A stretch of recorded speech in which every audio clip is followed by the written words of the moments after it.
नमस्कार मित्रांनो, सायफाय अकॅडमीमध्ये आपलं स्वागत आहे.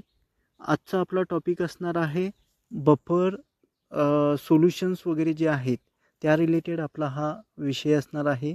तर बफर जे आहे ते काय करतं ॲक्च्युली त्याची डेफिनिशन जर आपण ठरवायची झाली तर या ठिकाणी आपण काय ठरवतोय बघा, resist the change in pH of A solution it is called buffer.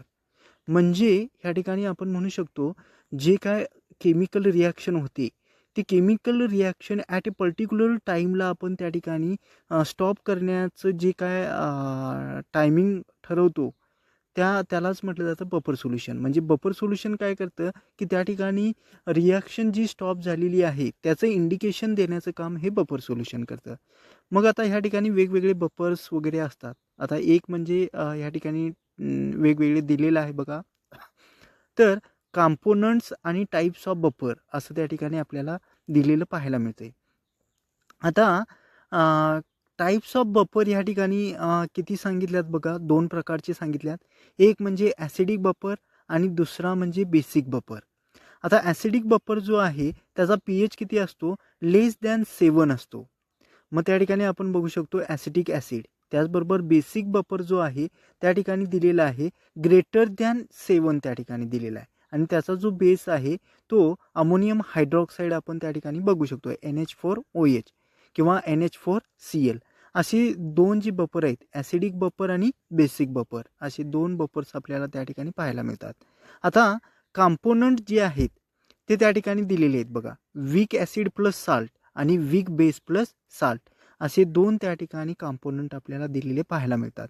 आता ॲसिटिक ॲसिड जे आहे प्लस त्या ठिकाणी काय दिलेलं आहे CH3COONE म्हणजे जो काय साल्ट आहे तो, आणि वीक बेस प्लस साल्ट असे ते कॉम्पोनंट आहेत. कशाचे कॉम्पोनंट आहेत?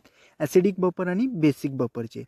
आता बफर ॲक्शन ज्या वेळेला करतो, आता बफर ॲक्शन कधी करतोय बघा या ठिकाणी, ॲडेड ॲसिड म्हणजे ज्या वेळेला आपण एखादं सोल्युशन असेल आणि त्या सोल्युशनमध्ये जर आपण ॲसिड ॲड करू, म्हणजे बेसिक सोल्युशन असेल तर त्या ठिकाणी आपण ॲसिड जर ॲड केलं तर त्या ठिकाणी न्यूट्रलायझेस बाय ॲडिशन ऑफ H+. म्हणजे H+ काय करतो त्या ठिकाणी बेसिक सोल्युशनला H+ देतो आणि त्या ठिकाणी ते न्यूट्रलायझेशन करतो.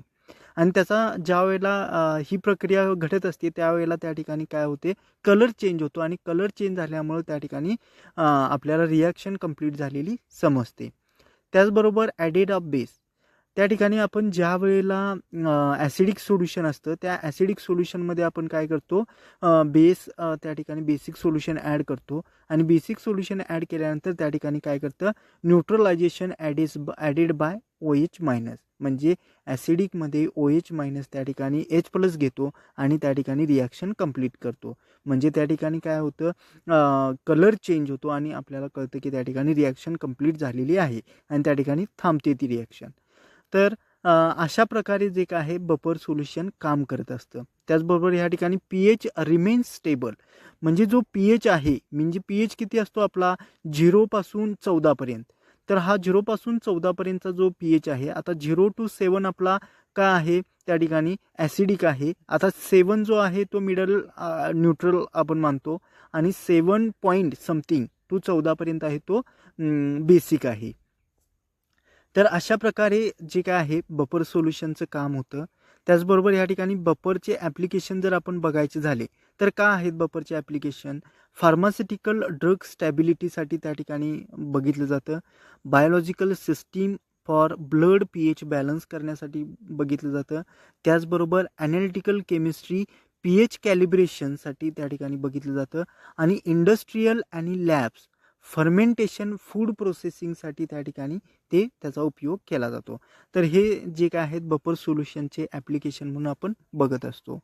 आता तुम्हाला ह्या ठिकाणी लक्षात ठेवायचं झालं तर काय लक्षात ठेवणार, maintain pH in various fields ensuring stability and accuracy. तर त्या ठिकाणी pH मेंटेन करण्याचं काम कोण करत असतं? बफर. हे तुमच्या लक्षात ठेवणं गरजेचं आहे. तर या ठिकाणी आपण बफर जे आहे ते बघितलेलं आहे. आता बफरची व्याख्या जर करायची झाली तर त्या ठिकाणी तुम्ही म्हणू शकता, resist change in pH of A solution it is called buffer. Okay, तर या ठिकाणी आपण थांबूयात.